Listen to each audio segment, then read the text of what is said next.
mais ñoom parti africain. waaw ñoom parti africain lañ ñoom góorgóorlu et donc pour man Ousmane en tant que et puis ñu nekk ci contexte boo xam ne Diomaye a démissionné. oui voilà les instances du parti. très bien pour man effectivement parce que soo ko dee xool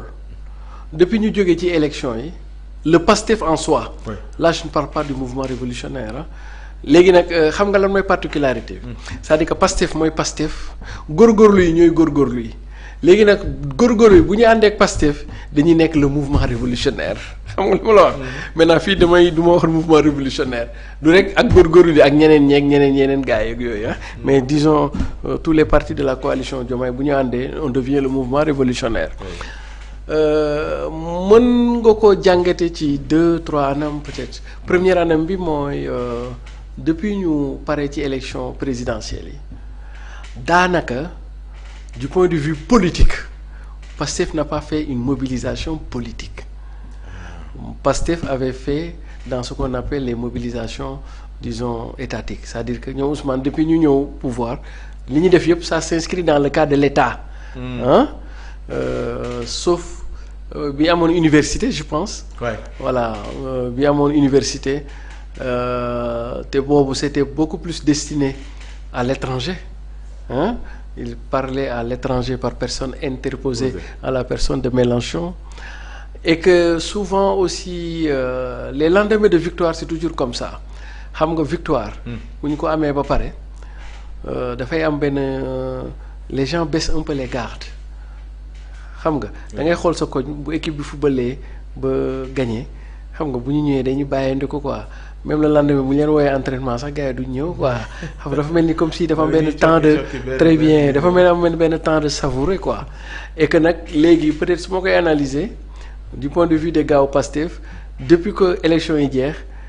ils n'ont pas été dans l'action politique ils ont été dans l'action étatique et que comme dëkk bi nu muy demee nii. et puis ñu jëm ci déclaration de politique générale. ñu jëm ci première fête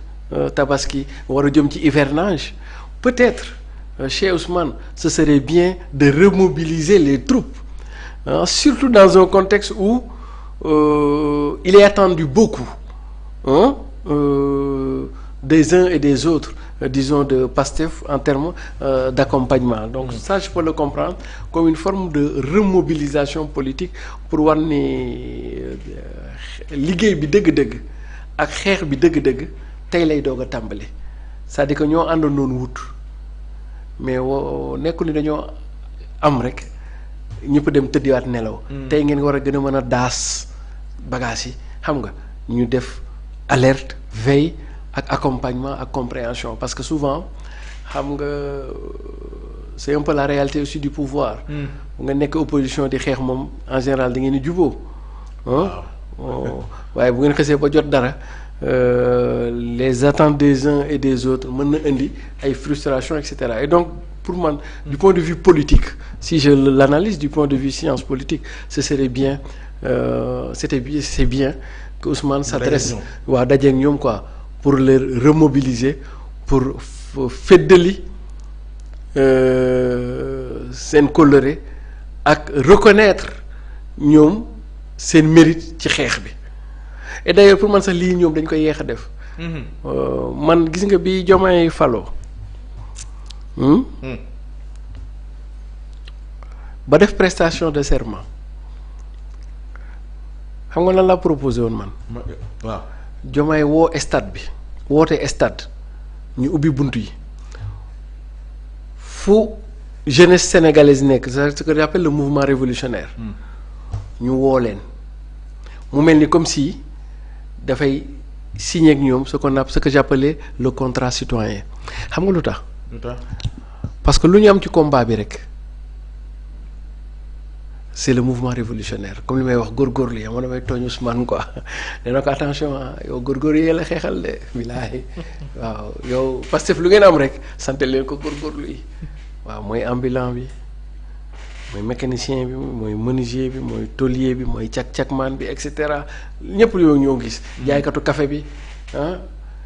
ñoo xeex bi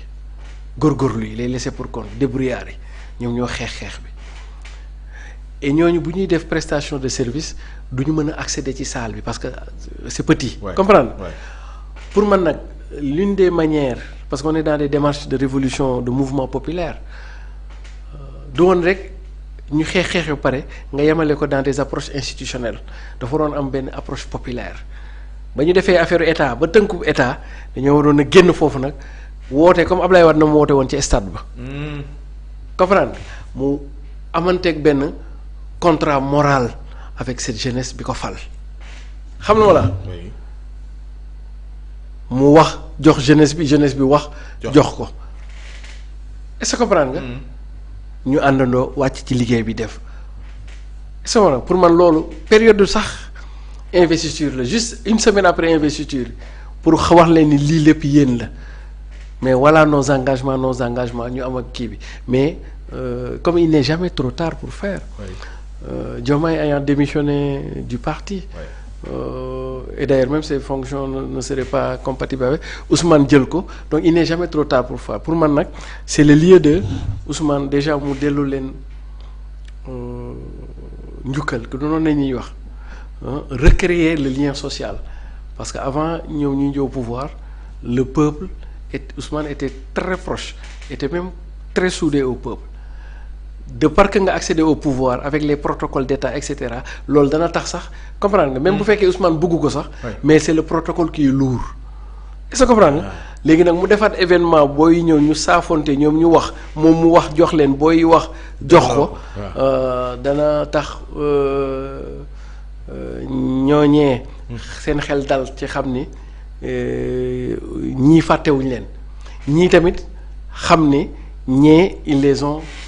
à l'œil ñi ngi seen ginnaaw di leen bunge di leen soutenir mais aussi bu ñu leen fàtte quoi. bu ñu leen fàtte voilà bu ñu leen fàtte quoi. oui ñu jëm également wax naa ko sànq ci déclaration de politique générale am. ci assemblée nationale boo xam te ne naam nee na tekk depuis boobu. waaye xam nañ la fa ne. oui dina doon lu yomb ci moom lan mooy doon enjeu yi ak axe yi pour yow. non mais en fait dafay wax un peu pour man d'ailleurs man awma benn problème ci assemblée nationale ni mu configuré c'est vrai que souvent nit ñi dañ leen di xas rek mais il y a de valeureuses femmes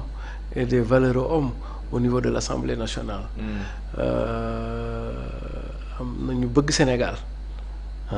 ñuy taxawal Sénégal yu nekk assemblée nationale. comprendre nga donc jàpp naa ne lu ñu fa indi mu nekk njariñu Sénégal. du ñoom ñooy opposé wu ci njariñu Sénégal souvent nag ay clichés day am les gens sont dans le phénomène ou dans le jeu partisan à telle enseigne que souvent ils en oublient l'essentiel pour man et pour ma part même s'il y a un jeu partisan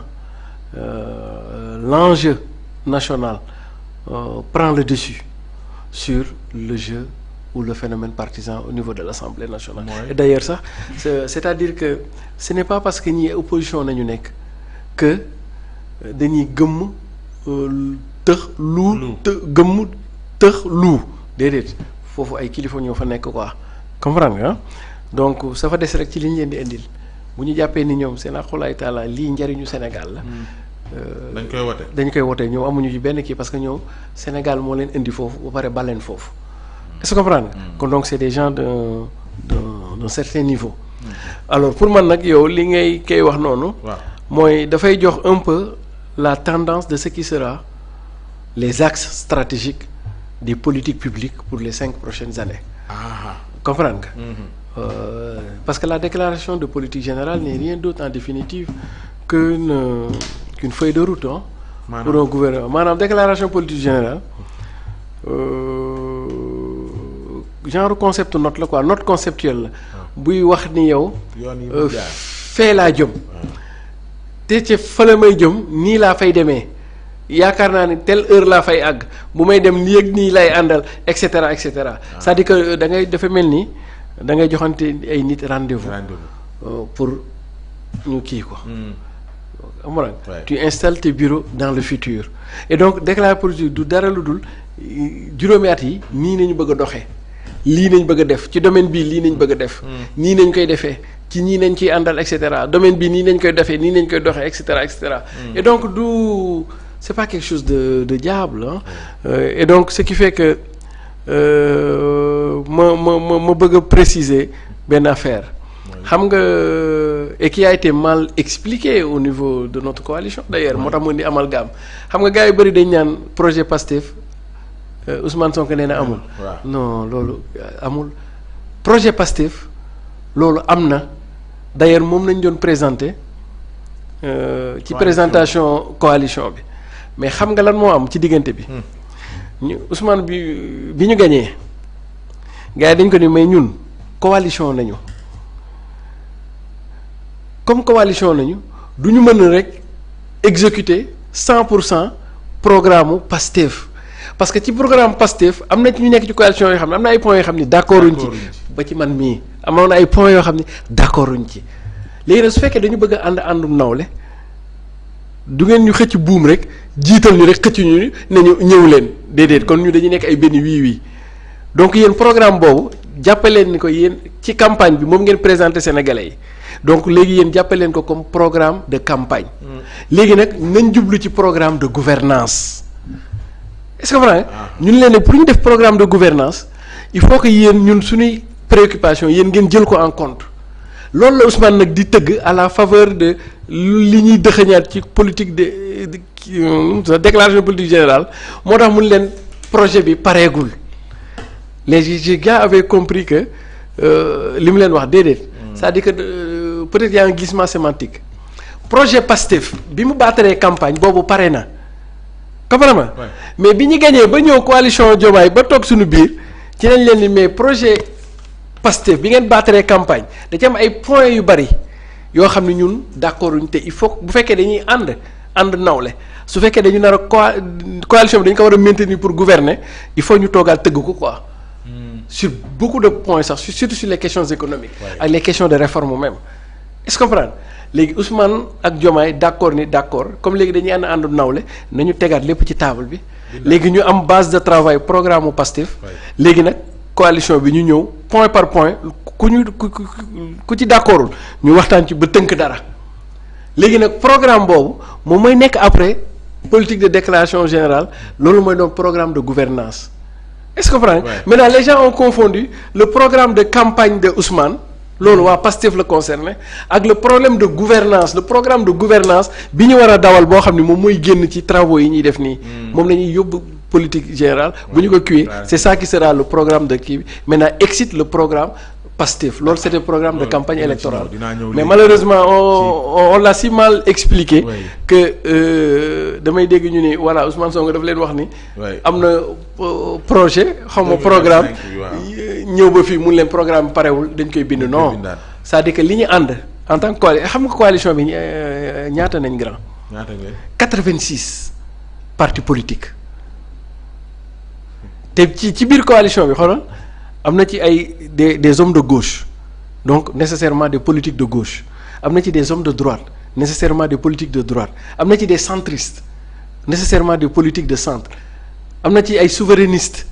am na ci sax ay extrémistes ñëpp a ngi ci biir am na ci sax ay islamistes si ñun est-ce que comprendre nga et donc il faut que ñu tëggaat ko moo tax du yomb. mais peut-être que Ousmane l'a mal expliqué en disant que projet bi parewul non c'est-à-dire que le programme de gouvernance bi ñu war a gouverner bu doon ñun Pastef rek ñoo accéder au pouvoir. loolu moom pare woon na mooy seen programme ñoom boobu. mais comme daf ñoo ànd ak ay nawle ñun ñu ànd ak moom xeex ba gagné. du ñu nangu tamit ñëw topp ko rek di wéy ak nii dañuy tëggaat affaire yi ñu dugal suñuy affaire rek affaire yu demee noonu. dinaa ñëw ci statut Ousmane Sonko en tant que premier ministre ak ñu mu déranger ba am taxawaay bi ñu ci am mais bu ma ci desee rebond démb bokkoon na ci anam gi ngeen doon décrier ni. du façon bu baax ci réew mi ñuy lebee noonu tey l'observateur ñëw ci 450 milliards. levé pour compenser un peu. la nekk ci sunu gafak ak réew mi tey waroon nañ ko mën a xalaat. ci yéen ñiy soog a falu. ak démb li ngeen ci doon wax démb ak barki démb. waaw mais man je l'ai jamais critiqué hein le rebond ñu ko xamul mosuma ko critiqué de le rebond lépp moom lépp rek la tudd de du dëkk. waaw te. kon ñi ko doon critiquer démb dañoo jub. waaw après boo leen laajee ñoom ñu wax mais man. ci nga bokk di. non man non jamais finance publique